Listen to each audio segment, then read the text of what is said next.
Simple address. ಗದ್ದೆ ಒಳಗೆ 2 ತೆಂಗಿನ ಮರವೆ, ಒಂದು ಕೆಂದೆಳ್ಳಿ ಬಿಡ್ತದೆ, ಇನ್ನೊಂದು ಹಸಿರೆಳ್ಳಿ ಬಿಡ್ತದೆ. ಸೀದಾ ಬಂದ್ರೆ ಚೆಂಡು ಹೂವ ಸ್ಮೆಲ್ ಬರ್ತದೆ. ಅಲ್ಲಿಗೆ ಬಾ, ಮೀಟ್ ಮಾಡುವ. ಬರ್ತಾ ಇದೀನಿ. ಅದ್ಯಾಕ್ ಸೆಕೆಂಡ್ 20 ಸಲ ಫೋನ್ ಮಾಡಿಯಾ? ನೀ ಬರ್ತೀಯೋ ಇಲ್ಲ ಕಾಗೆ ಆರಿಸ್ತೀವ ಅಂತ ಡೌಟ್. ಒಮ್ಮೊಮ್ಮೆ ಪಕ್ಕದಲ್ಲೇ ಕಾಗೆ ಇದ್ರು ಆರ್ಸಕ್ಕಾಗುದಿಲ್ಲ ಅಲ್ವೇ? ಕಣಪ್ಪ, ಕರೆಕ್ಟ್. ಯಾಕೋ 2 ವಯಸ್ಸು ಬರ್ತದೆ. ಎಲ್ಲಿದ್ಯಾ?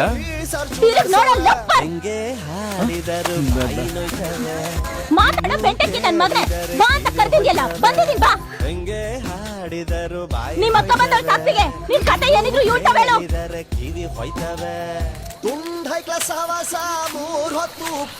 ಬೆಣ್ಣೆ ಶಾಂತಮ್ಮನ್ನ ಯಾಕೋ ಗದ್ದೆ ಕರೆಸ್ಕೊಂಡೆ? ಇದೆಲ್ಲ ಅರ್ಥ ಆಗುದಿಲ್ಲ, ಸುಮ್ಮನಿರು. ಯಾಕೆ ಲವ್ ಮಾಡ್ತಾವನೆ ಅವಳನ್ನ. ಅಯ್ಯೋ, ನನಗೆ ಮದ್ವೆ ಆಗೋಯ್ತು ಗುಡ್ಕೆ ನನ್ ಮಗನೇ.